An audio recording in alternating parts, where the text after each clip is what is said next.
I'm Jerry Citarella. This is my show, Jerry Citarella Presents, where we talk about a lot of topics. Today is a topic I've been wanting to do something about for years. I wrote a book about 12 years ago. I was going to do another book about this, some presentations, a lot of stuff. It is the truth about annuities and the people who sell them, the good, the bad, the ugly, all of it. There's a lot of misconceptions, a lot of misunderstandings. We're going to clear it all up. So let's get through this intro real quick and we'll get right back to it.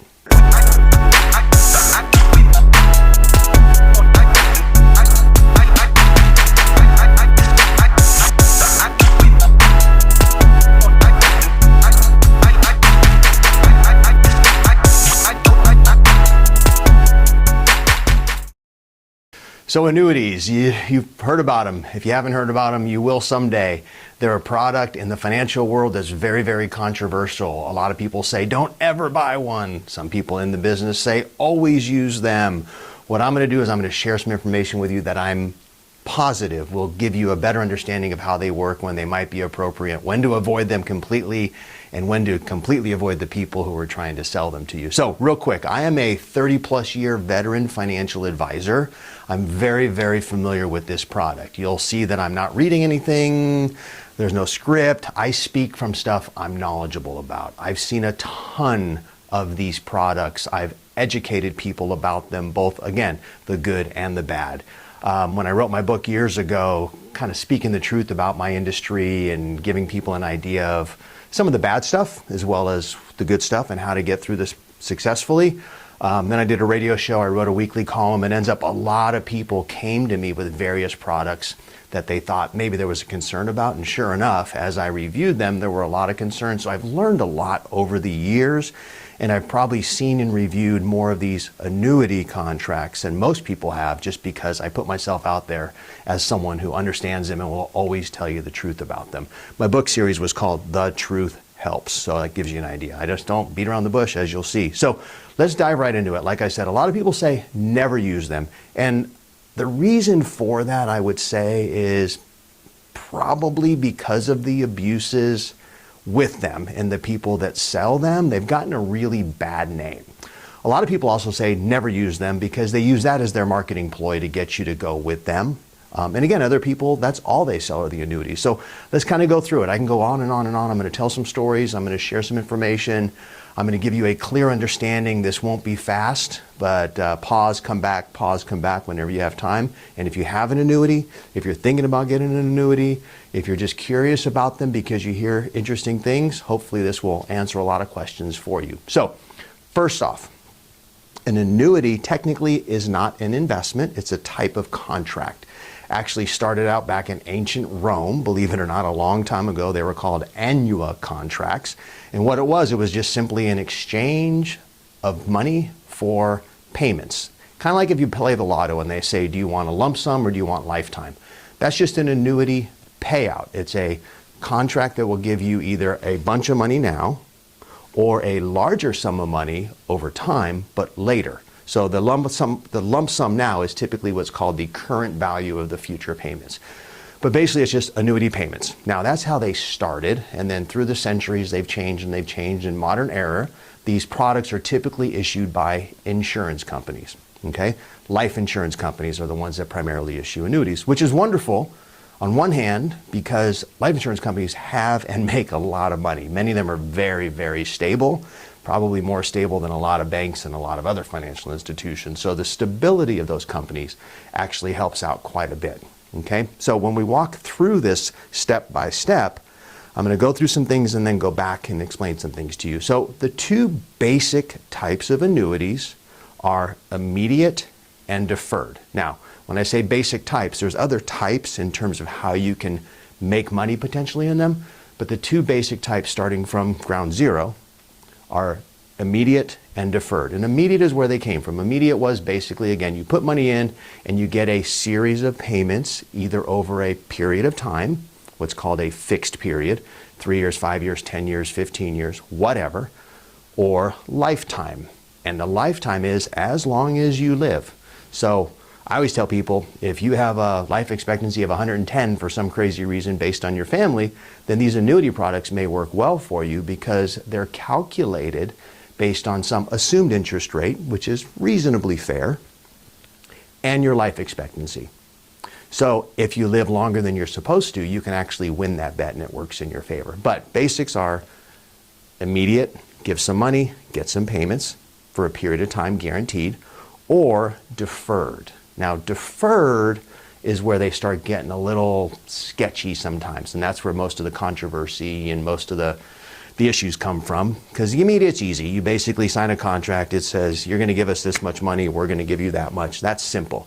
It's the deferred that gets into some gray areas. Okay, so we're really going to spend most of our time on the deferred annuities because that's where the issues are. And immediate, again, that's traditionally what it was. And if you're watching this and you have a pension or even Social Security, you know, that's a annuity type payout. And a lot of pensions are actually funded through annuity products. So these people that say, never get an annuity. Well, a lot of people actually have one, they may not even know it. But these big corporations, when they fund these pensions, they actually do it through annuities, through insurance companies. And again, that's because then the insurance company guarantees the payments for life. Insurance companies are big, strong, and stable versus the company having to do it with their own funds and taking on that risk. So let's jump from immediate, we're out of that, and go over to deferred. Now, one caveat. Deferred can become immediate, meaning you defer your money growing it for a period of time, then at some point you can create the income, which would be an immediate annuity at that point. Okay, just to confuse you a little more.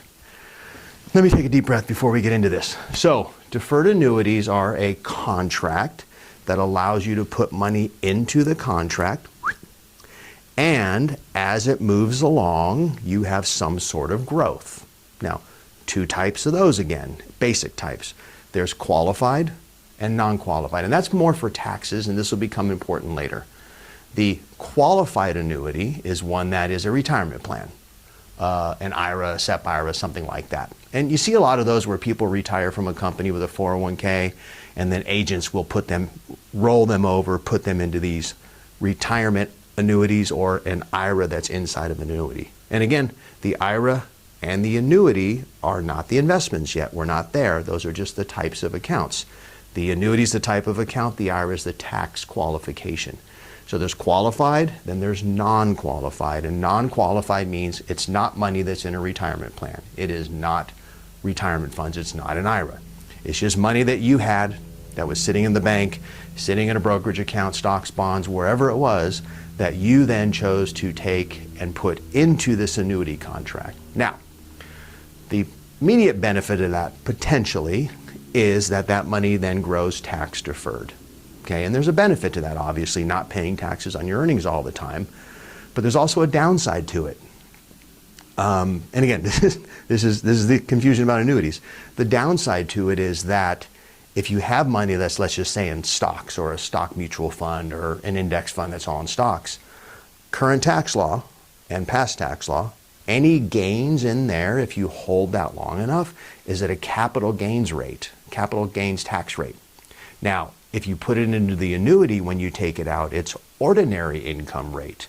So in reality, if you have a reasonable amount of income, your tax rate on the ordinary coming out of the annuity may be higher than if you kept it into the capital gains, long-term capital gains rate. And I'm not going to discuss tax rates, just know very good chance that you could have better taxation on a stock portfolio than you would on an annuity that has now ordinary income rates.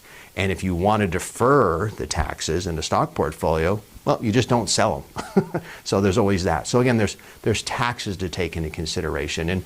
And this is a piece where I'll start talking about the frustrations, and this kind of bothered me for a while.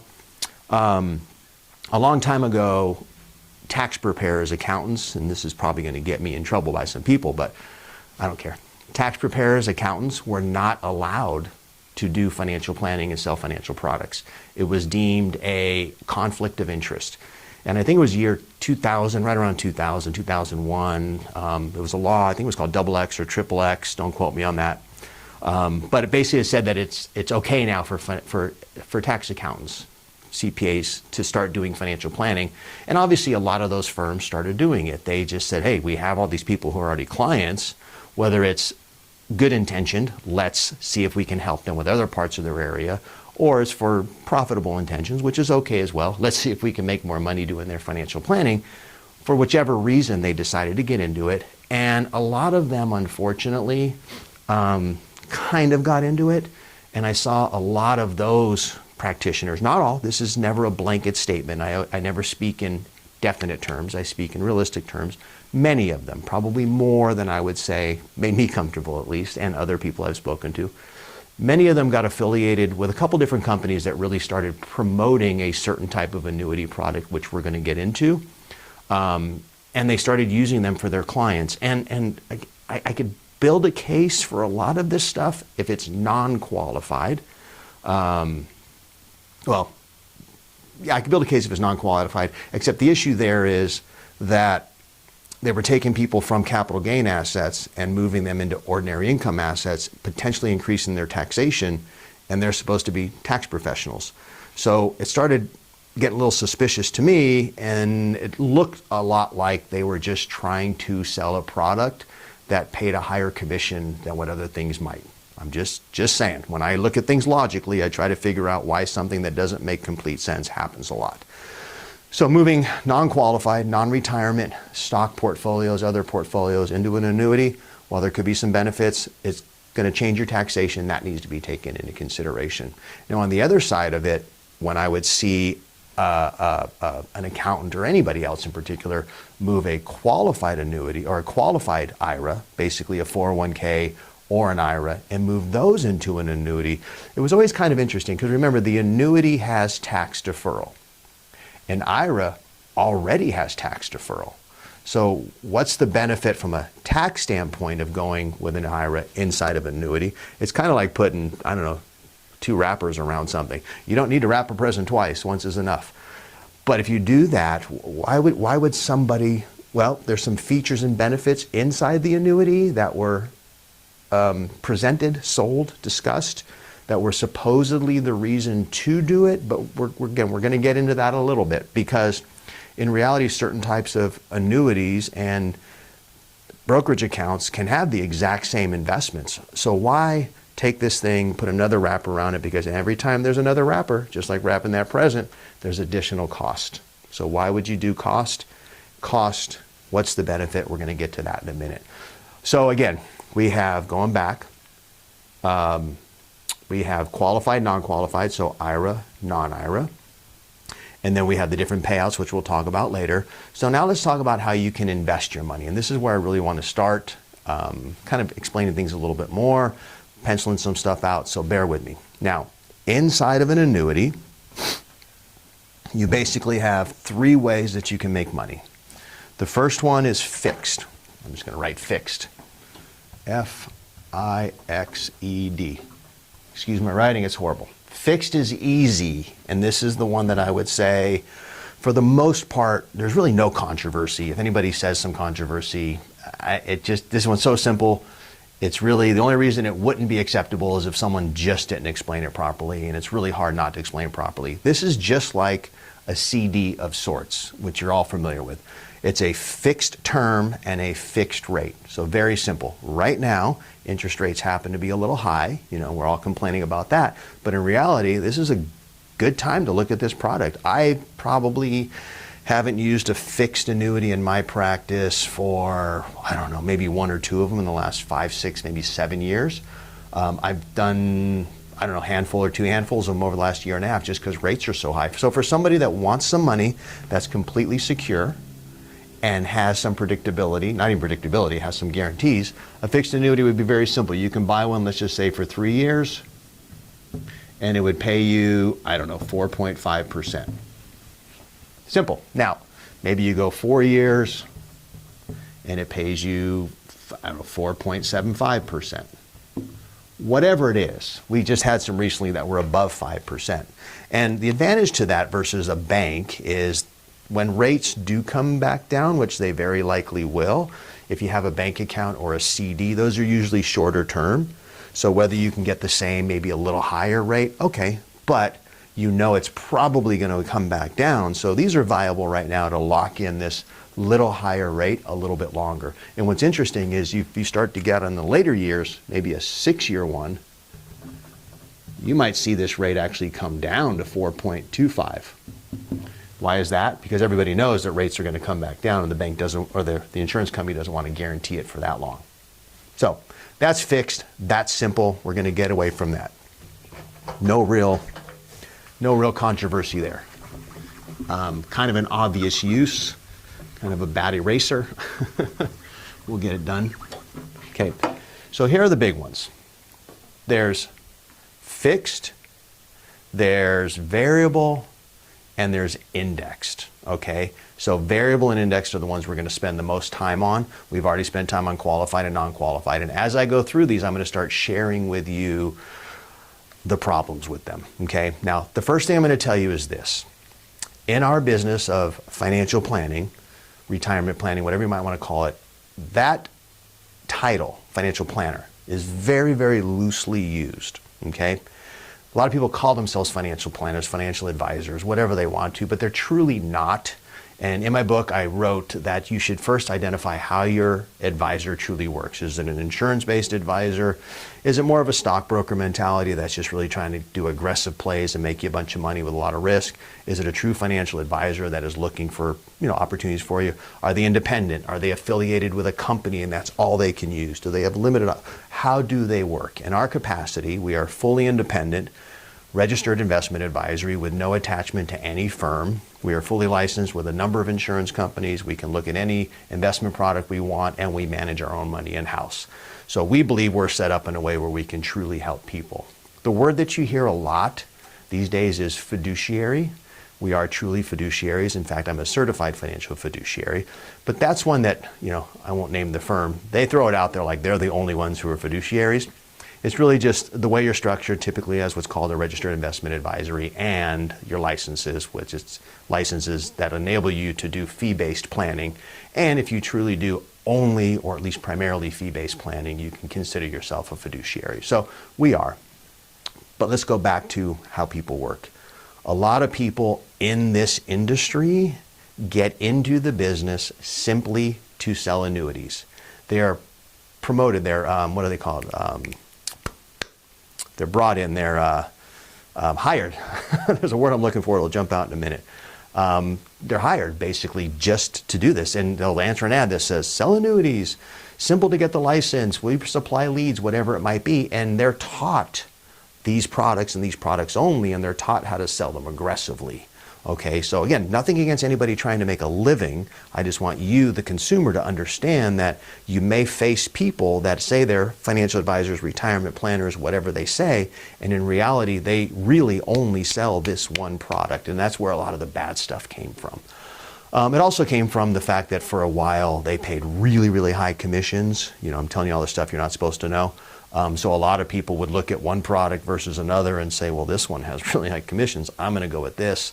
And the insurance companies did an amazing job of presenting these in a way that made them very, very desirable, because obviously that's their product. They want it to get out there. So they made great marketing pieces. They put all these features and benefits on them that made them really, really desirable. And the word I was looking for before was recruited. People were recruited to go sell annuities. So the insurance companies made them very, very desirable, and they put a lot of features and benefits on them. And these features and benefits were a big, big part of why they were sold. And I'm going to say probably 95% of the cases, and I'm going to discuss this probably in a little more detail. I would say those features and benefits were only a feature and a benefit that was usable in maybe 5 to 10% of the cases. So when I studied these deeply and started looking at, when they were being sold like crazy, and I said, well, what am I missing? And I kept looking at it, talked to people in companies, and really discovered that the reason they were sold about 95% of the time, that benefit was only used maybe 4 or 5% of the time. So I just didn't feel comfortable doing that because there was an extra cost to get it, and we'll go through that. Okay, so 2 types of annuities. There's variable and there's indexed, other than the fixed. And that's how you make your money. Fixed is easy, kind of like a bank account, fixed term, fixed rate. Variable,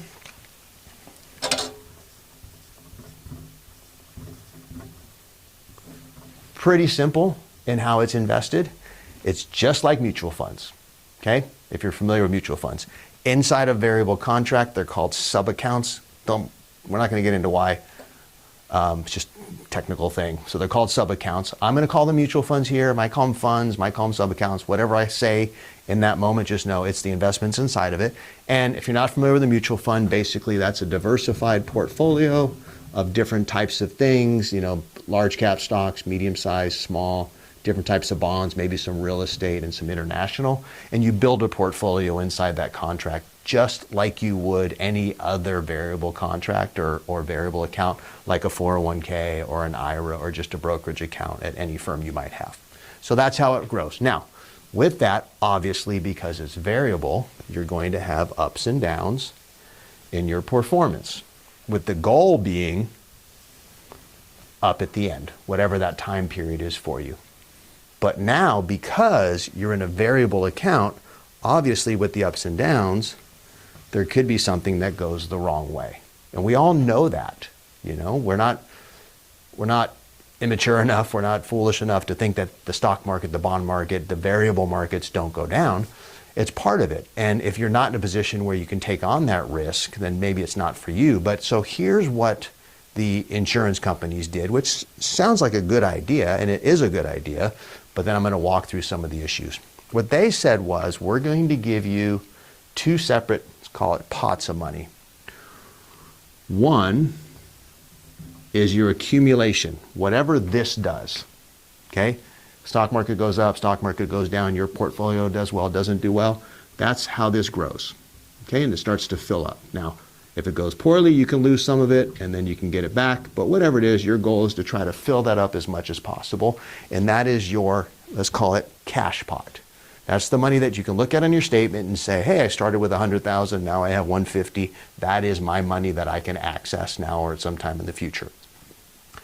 But what they did is they also added a second pot, which is an income stream, an income pot, an income guarantee, okay? And what that does is it creates a second pot of money, which is not based on this. Now, I don't want to get too complex. Some of them have what we call annual step-ups, where if this does better than the guarantee, it moves up. There's lots of features to this stuff. I want to keep it as simple as possible. What this does is on an annual basis, no matter what, your account value will go up just a bit, and it can never go back down, okay? So that sounds good because you get this, and if that's not doing as well as you hoped it does, at least you still have this one. And a lot of these earn anywhere from 5 to 6% per year, which isn't a bad return. So the way they were presented was a little misleading in many, one more time, many cases. They were presented like this. Your money will be in the stock market and you can gain as much as the stock market does, but if that doesn't work out, you're guaranteed to earn at least 5 or 6% per year, which is kind of true, but not the complete truth. And why do I know they've been misrepresented? One, I've heard it that way. Two, I've been taught that way by people that represent these companies that do them. And three, I've met with dozens and dozens of people. When they come in and I ask them to explain what they have, that's exactly the way they explain it. I've also seen that same presentation in writing. So here's the reality and here's the part they miss. Let's leave them there. This one's easy. I'm retired, I want some money. I reach in, I grab some money. This one, you can't get in and access your money. It's not an either or. If one's doing better than the other, you can just go get money, and that's what most people think. This one can only be used if you choose drip, drip, drip, drip, drip, drip, drip, to turn on an income, typically for life or a fixed period of time. This one can only be used if you then create an immediate annuity going forward and use it for income only.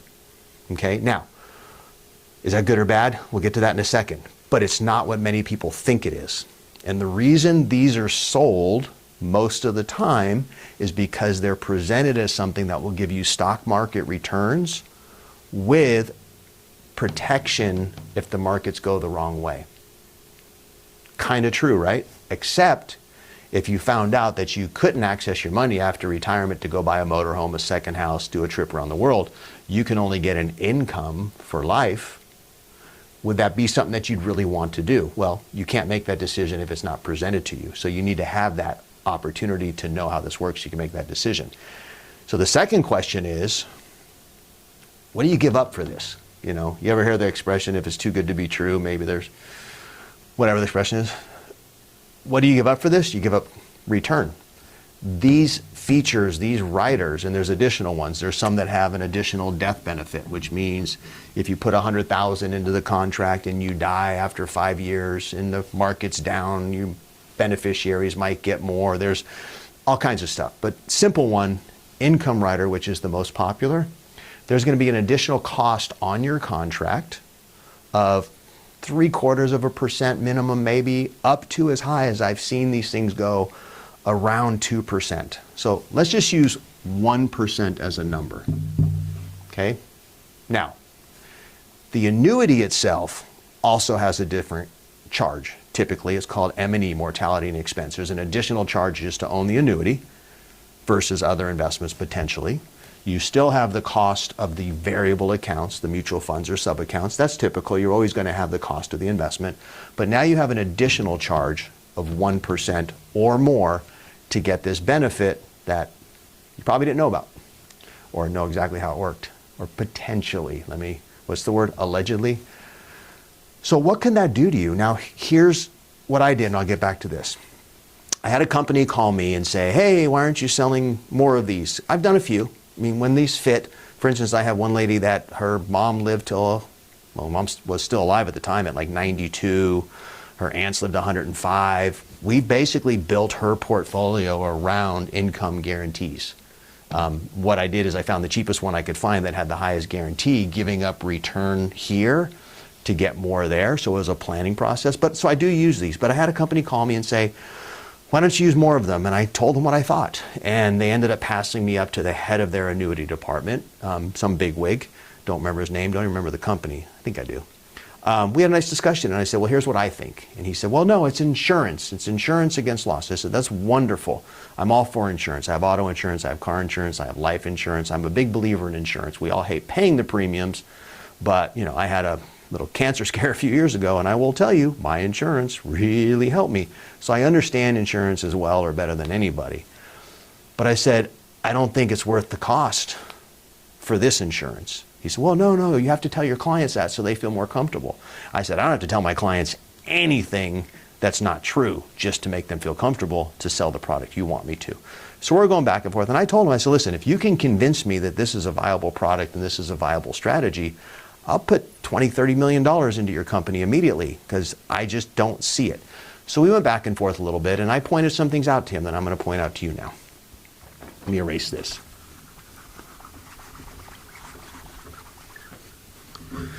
So I said to him, my belief is about 95% of these contracts that are sold have this rider during that time period. He confirmed that that was pretty close to being true. I said, so we can both agree that this is a big part of the reason people buy these in 95% of the cases. He said, yeah, and of course he said, because it's a great benefit. I said, okay, tell me how many contracts that are in force are in a place where this is higher than this. Okay, and this was a number of years ago. This was after 08, 09. It was before COVID, but we've had some bad periods. We had the dot-com bubble. I said, tell me how many in-force policies, in-force contracts, where the guarantee is higher than the actual cash value. He said, well, I don't have that number. I don't have that. I said, well, I'm going to guess it's probably less than half, and it's probably less than a third. He said, yeah, you're probably right. Okay, so now we know 95% of them are sold for this reason, and we know, let's just say 30 to 40% of them are in a place where this insurance policy, this benefit is actually working for you. Then I said the next question. I said, I'm betting that whether they're in place, whether this is higher or not, because even if this isn't higher, there's still a reason to take it for lifetime of income. But I said, even if this is higher or not, I said, I'm betting it's probably less than 10% of all these contracts are actually what's called annuitized and people are taking the money. He told me it's a little bit higher, so let's just say 12%. Okay, so I think it's still lower, but if I'm looking at this saying, if this is 95% of the time the reason people do this, and only 30 or 40% of the time is it actually in a place where it's better on the surface, there's some deeper looks here, and it's only used 12% of the time or less, why would I pay the money for this? Now, let me show you another piece. Remember, there's a 1% additional cost, right? Plus there's other costs inside the contract, but let's just stick with that 1%. Now, the other piece of this is very often, again, I'm not going to say typically, I'm not going to say always, I'm not going to say usually, I'm going to say very often from my perception, the people that sell these to their clients don't really know much about managing money, don't really manage the money well, don't pay attention to them. They put them in some predetermined portfolio mix, and a lot of these contracts force you into a certain mix, and maybe they'll do quarterly rebalancing, but there's nothing special going on. So let's just say they do a very average job of managing money at best, okay? But let's just assume that you could make the same return in this as you would in a portfolio outside, an investment portfolio. Okay, now I'm going to tell you with good money management outside and different options, my feeling is you can do better, but let's just assume you do the same. If you had $100,000 and you had it invested for 20 years, and if you earned 7%, okay, I like this, I have written down.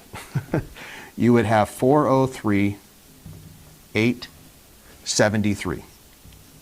Okay? $100,000 invested for 20 years at 7% interest for those 20 years. Now, instead of having it in a contract outside, especially if it's a IRA where well, it doesn't really matter. If you have it outside and it's being managed and you're in 7%, it's 403. Now, let's just say you decide to put it into the annuity. And really the reason you would be putting it into the annuity, as we know, is because that benefit sounded attractive to you. Well, if you only earn 6%, assuming the same earnings minus the additional cost, now you're down to 331, 02 something. So follow me here. Even with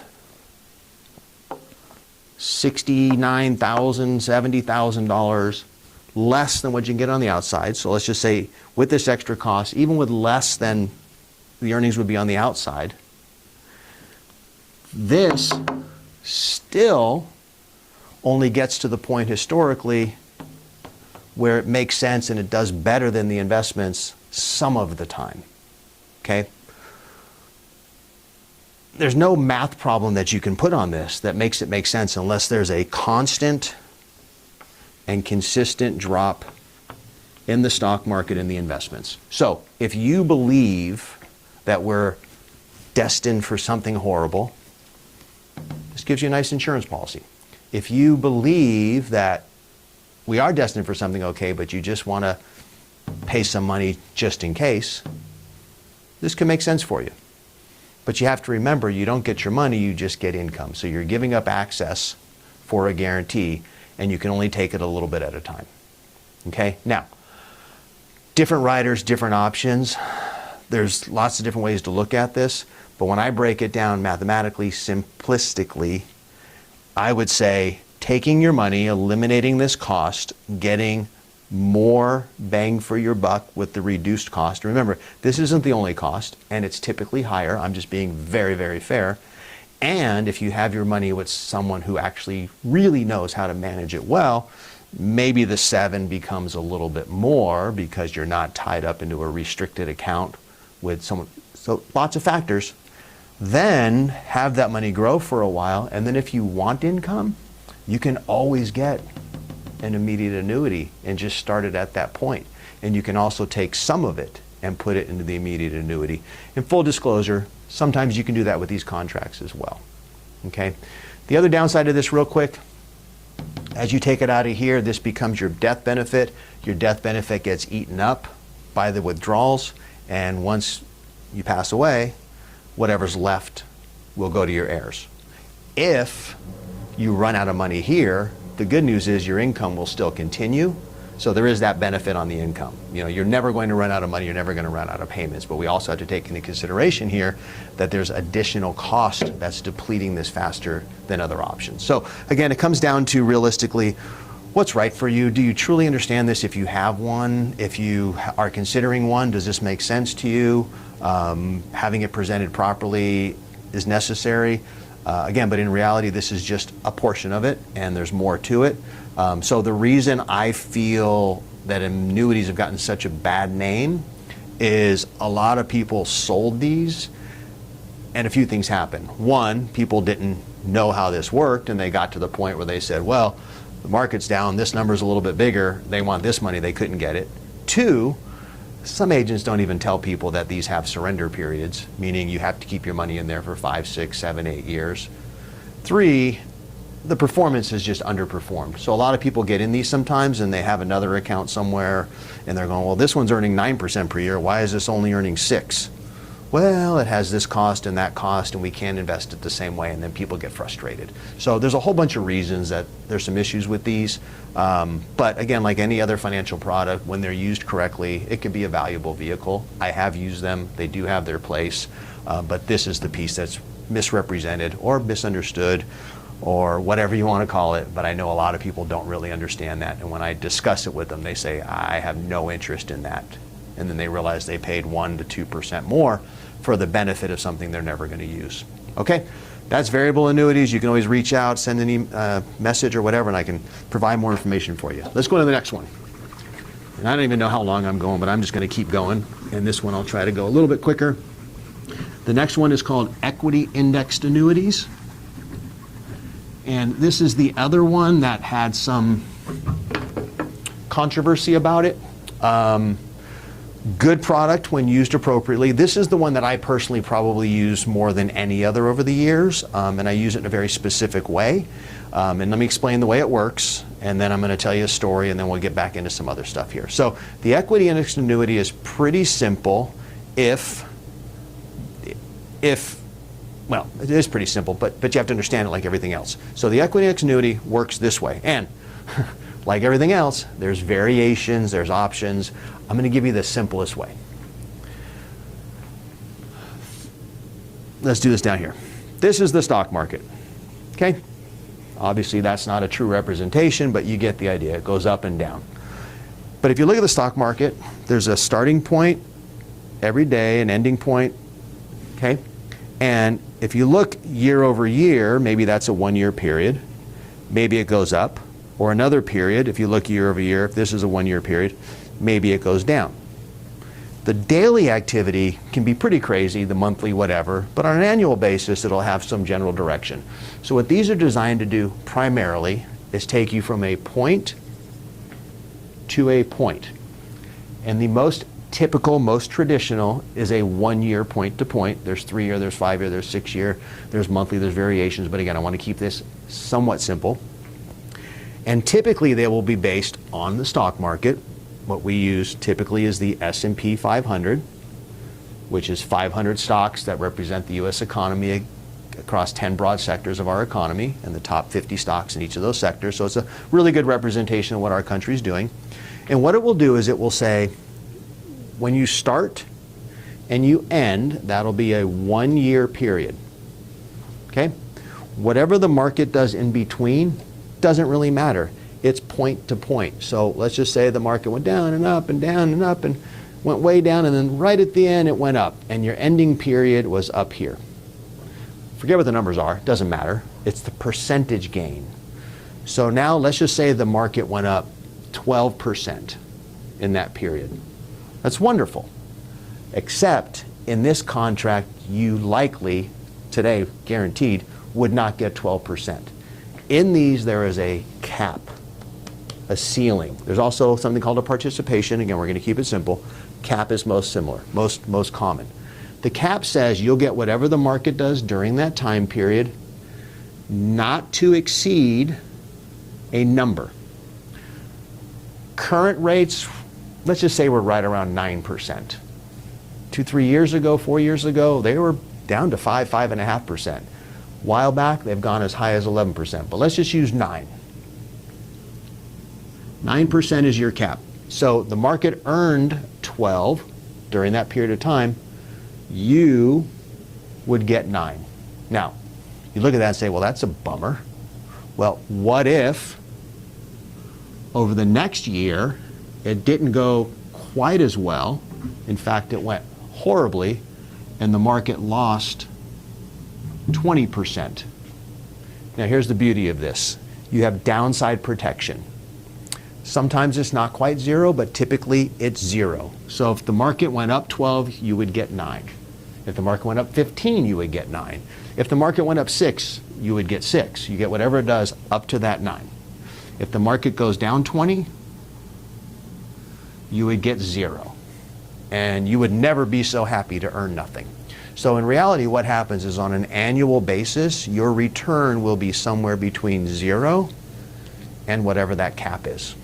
So it gives you some predictability, some downside protection, but reasonable upside. And most of the time where these caps are at whatever time we're looking at, it's a number that the stock market may only beat 2, maybe 3 out of 7 years. But a lot of times the market will go down and you lose nothing. So there's some benefit to it. Now, here's where there's a benefit to this in math, and then I'll tell you where there's a benefit to it in planning, and at some point I'll tell you kind of the abuses of it. So in math, simple numbers, if you had $1,000 and the market lost 10% and then it gained 10%. Now, immediately you think, well, lost 10, gained 10, I have my $1,000. In reality, you don't. Because if the market loses 10, 1,000 minus 10% is 900. 900 plus 10% is 990. So in reality, even though your 2-year average return is 0, negative 10 plus 10 is 0, divided by 2 is 0. So if someone said, hey, what did you earn the last couple of years? You go, I earned 0, but I lost 10 bucks per 1,000. Let's look at this. I'll put it over here. If you had $1,000 and the market went down 10 and then gained 10, what happens when the market goes down 10? You stay the same. So you still have your 1,000. It's up here, but you understand. What happens when the market gains 10? Well, now you gain 10 off that 1,000. You probably caught that I was wrong. You don't gain 10, you only gain 9 because that's your cap. So now you have 1,009. So both of them had a 0% average return in the market while you were in it. This one you lost 10 bucks. This one you made 9 bucks. So when is this beneficial? When the markets go down pretty dramatically, when they have a lot of down periods during the time you're in it, when there's a lot of volatility potentially. They're never designed or expected to beat the stock market, but in volatile times and in really big downturn times, they definitely can.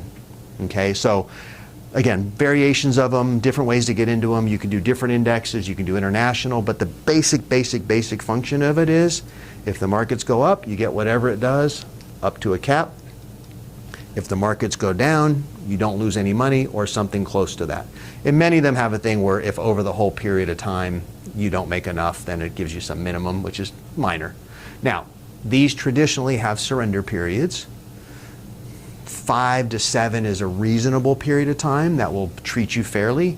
Some of them are longer. I've seen them 9, 10, 11 years.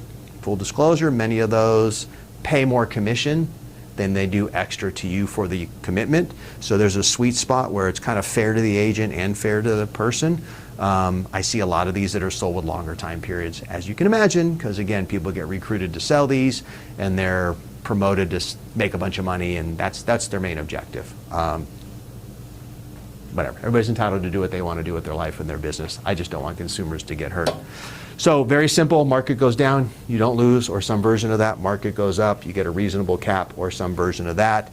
And this is the one that I think is really easy to understand. Now, just to let you know, with a registered investment advisory with the proper licensing, we can actually do these where there's no surrender charge. So you're not locked into it for 3 years, 5 years, or 7 years. There's some other parameters where if you get out too early, you may not get the full return. But again, too many details, but just know they have changed over the years a little bit where it's not as much of a commitment, but this is the one like the variable one that has the most controversy in it. So I'm going to get rid of this. Hopefully you have an understanding. If not, again, reach out, send me a message, whatever. We can talk individually. Here is how I like to use them. And then I'll tell you about some training I've done on them. You know what? Let me tell you the training now. And then I'll tell you how I like to use them. And then I'll tell you some abuses. Let's go that way. Let's go the other way. So 2008, 2009, I think it was 2009. I don't remember. It must have been 2008. Whenever the big crash was, 8, 9. It crashed starting in August-ish of 2007, August, September, maybe October, November, and then it went all the way down in 08, and then it's continued to drop through 09 and started to recover in about March 09. So we had a conference for the company I was with at the time, and it was a big national conference, and I was asked to speak on this product. They knew I understood it, they knew I used it, and I'll explain to you how I use it.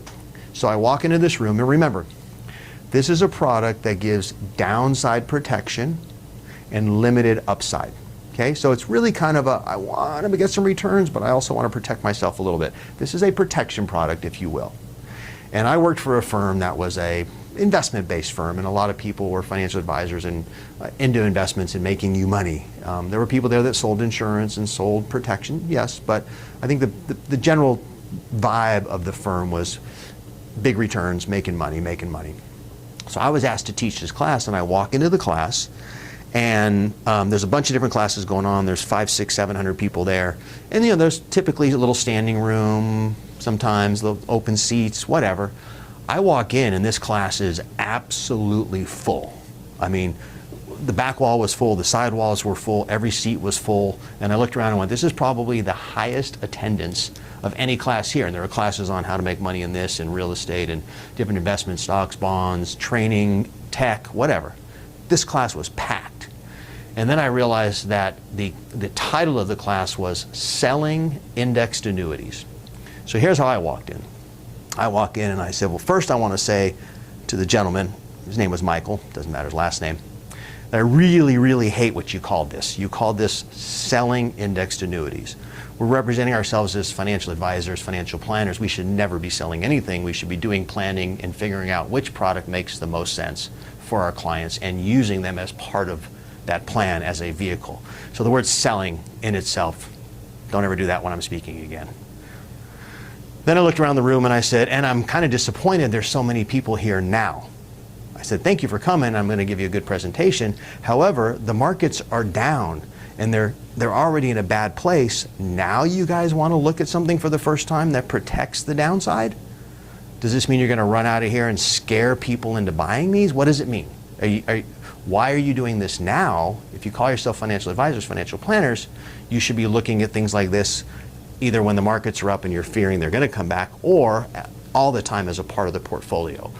You shouldn't all be here now when things are down looking at some place to park your client's money and make a little money maybe probably right before it goes back up. So I said, I'm kind of disappointed, but that's okay. Let's learn how they work. And then I went through the educational piece. Probably didn't make too many friends, but that wasn't the goal. My goal is to teach people always about this business, financial planning, and how to do it better and how to take care of their clients. So the other thing that happened is a lot of these that I just showed you were misrepresented a lot. Unfortunately, a lot of seniors were presented with this as like a CD. A lot of people selling them truly just did not tell people how they worked. There were these things called trust mills. And these people, they had an attorney, and the attorney would go out and do a free review of your trust, mostly seniors. And when they were reviewing the trust, they would always say, oh, let me take a look at your assets. And then when they would get the assets, they would always find a problem, obviously, and let you know that whoever was handling those assets wasn't really doing a good job. And because these people were attorneys and not financial advisors, their seniors kind of viewed them differently. Oh, this is a professional, he doesn't do this. Maybe he's being honest with me. And then he would say, you know what, there's somebody I work with that I know and trust. I'd like him to get together with you and take a look at this stuff. And then those people would come out and basically scare these people into putting all their money into these annuities. It was disgusting. There was one I was involved in, actually. We ended up, one of my clients got hit. We ended up getting to the guy who was in charge of it. I talked to the Department of Insurance lead investigator out here in my community, went took them down, closed down the shop. There was another one I was a witness in court. Again, I've seen a lot of this, and I don't want to go on and on. The bad press about the annuities is more, unfortunately, because of the people who have sold them incorrectly and inappropriately than the products themselves. They have their place. Okay? Let me show you how I use the one I just showed you in concept. Imagine this is a investment portfolio. You've all seen pie charts. And you're going to have large cap stocks, you're going to have mid cap stocks, small cap stocks, you're going to have international, you're going to have government bonds, whatever, short-term bonds, long-term bonds, and then maybe some real estate, maybe some cash, whatever. You're going to diversify between different what we call asset classes. And stocks, we know. We want to make a bunch of money. That's easy. But the bond portion, whether it be government bonds, municipal bonds, small government, corporate bonds, long-term, short-term, whatever, the bond performance over the last decade and a half just really hasn't been that great. And even before then, we still had some expectations for it that we can kind of predict. So for the stocks, great. You want to make a bunch of money. You understand you may lose a bunch of money. That's good. We know what we're going to do. For the bond portion of a portfolio, typically, many years ago, you would say, well, I'm hoping to earn maybe 7, maybe 8% once in a while. And I'm thinking I might only make 1, maybe in a really bad year, I might not make anything. And I'm probably going to earn 5 to 6%. And I don't know if that's too small for you. If it is, I apologize. 7, 8, 1, 0, 5, 6. As bonds started underperforming a little bit, they changed a little bit where the 7 or 8 hope was now maybe 6 to 7. The maybe break even, maybe only earn 1 started becoming I'm expecting to maybe lose as much as 3%. And the hope went from 5 to 6 to maybe 4 to 5.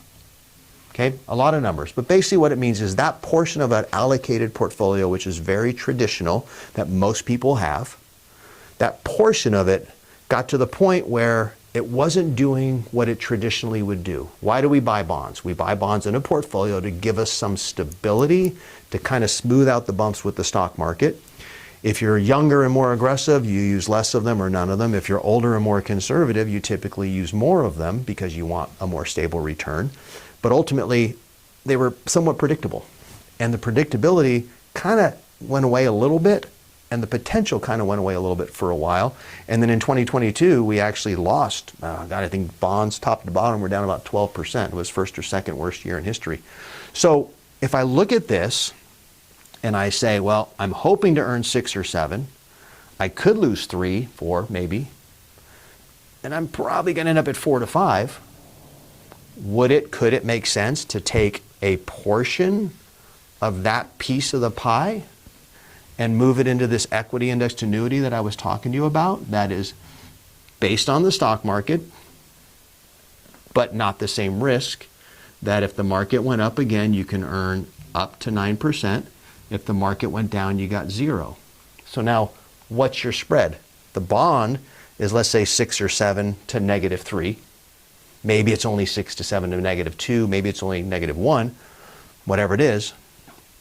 So we go 6 to 7 to -3. This is 9 to 0. Oops, 9 to 0. So now we have more opportunity and more downside protection. In this, with these numbers, you're saying maybe we'll earn 4 or 5 over time. Let's say 4.5. And this, if you do some math realistically, maybe you're looking at going 6 on average. And remember that illustration I did where if you take out the losses on the downside, you can actually have more money even though the returns are the same. So when you never go negative, maybe your returns will be higher on that one as well.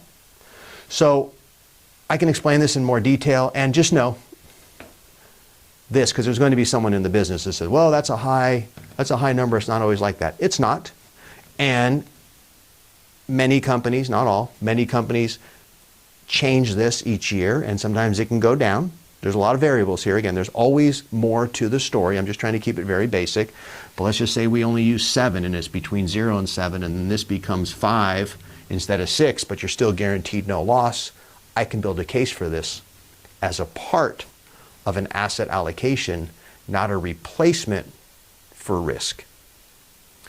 You should never be scared into buying something with the words, we're going to do this because this might devastate you. We're going to do this because your advisor isn't worried about risk and they don't care about you. And every financial product has its place.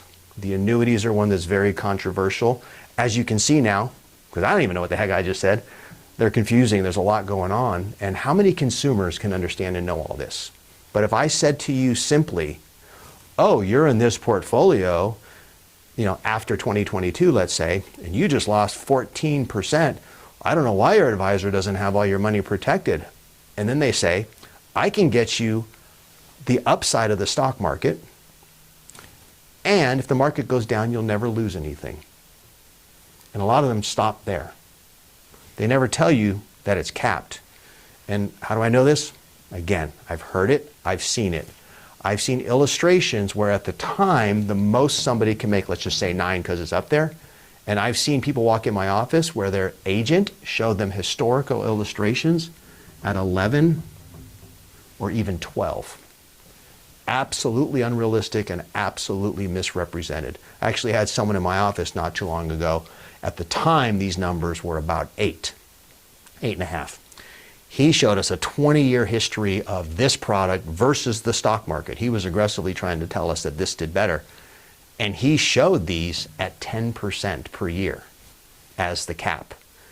And I said to him, I said, well, not only is the cap not 10 now, if we look during the time period you're saying, the caps were probably about 7.5. His answer was, well, we use this number because it's easy math, and it just, and he honestly didn't have an answer. So if you know the truth, if you know the real numbers, and you can do an analysis and it's used appropriately as part of a portfolio or part of a strategy, or just simply, you know what, I don't even know why it's being used. It just feels good to totally secure a piece of my money and know I'm not giving up the upside and I'm too much of the upside. I'm willing to get a little less to know that I have a little stability, peace of mind. Sometimes when you're having a bad year and it's volatile in the markets and you're looking at everything, it's kind of nice to go, oh, at least that's not down. And it kind of keeps you in the game a little longer. So these products have their place when used appropriately. They're misrepresented, unfortunately, quite a bit. And I'm just going to be nice and say maybe they're not misrepresented. Maybe the people saying how they work are making mistakes and they genuinely believe what they're saying is true. Or maybe the person that trained them is the one that knows, and the ones that are selling it are just naive and out there trying to feed their families. So I don't judge, I just notice. And I noticed a lot of these over the years. So I've been wanting to do this presentation for a long time. It probably needs to be 3 hours to get detailed enough. But let me just end it with this. If you're watching this still, thank you. If you're watching this still, it probably means you have one of these, or maybe have been presented with one. I'd be happy to take a look at it. Time is limited. I have great people in the office. I'll always say these are never meant to promote me and get business. I just want to do these as an informational thing, but we are pretty experienced in them. There's other people that can help you. Just seek help, seek understanding. If nothing else, look at your contract, look at all the stuff you don't understand, make a call to the company and say to the customer service representative, my name is whatever, we are going to be on the phone for a while, and I want you to explain each of these pieces to me and how they work and what they cost. And then you'll know what you have, okay? Some of these annuities can be replaced with other things that could be better. If it's a qualified annuity, non-qualified, meaning not an IRA, if you pull it out of the annuity, then you have a potential tax gain on it. That needs to be looked at before you make a change. So don't ever just go, oh, this annuity's bad, I'm going to pull it out. You need to really understand how it is, how it works, and what the consequences are of leaving it. So again, find an experienced financial advisor. Hopefully this helped. I'm going to stop because I can just keep going and going and going. And this isn't me on my soapbox. I've just been doing this a long time, and I've had a lot of people that I've had to help. And unfortunately, I've had a number of people that I found later in their lives that aren't really in a position to retire or retire as comfortably as they could have. And it's because of what a financial advisor, quote unquote, did to them many years ago. My whole thing is just go sell stuff. Sell somebody a car, sell somebody, solar, sell somebody jewelry. I don't care. Do it as aggressively as you want. Sell your product. But man, when it messes up people's lives to this capacity, it's tough to watch. I have one gentleman in particular, just got him as a client about a year ago. I know where he was when this gentleman started helping him, this advisor, many, many years ago. And a lot of this stuff probably cost him close to 7 figures in his balance now. And he's wanting to retire and can't quite retire yet, and he's 74. Had he been in the right products, he'd be retired comfortably. So again, it happens. If it happened to you and you're in one of these products that you think's not good, let's just get past it. Get past it, figure it out, see if there's an option. If you're stuck in it, sorry. But let's just, take a look at it, get some education, and see if there's a way to fix it. Again, I said I can go on and on. I continue to go on and on. I'm Jerry Citarella. This is Jerry Citarella Presents. My objective is to educate, inspire, and enlighten. Hopefully I was able to educate and enlighten a little bit. Maybe you get inspired to make a move to make sure your situation's better. Thank you for watching. Like wherever the like button is on this page. Share this with your friends if you think they can help. Reach out if you have any comments or questions. And if there's another financial product or anything else you think I can help with, you want to hear about, leave a comment. Thank you very much, and have an amazing, amazing life. I wish you and your family well.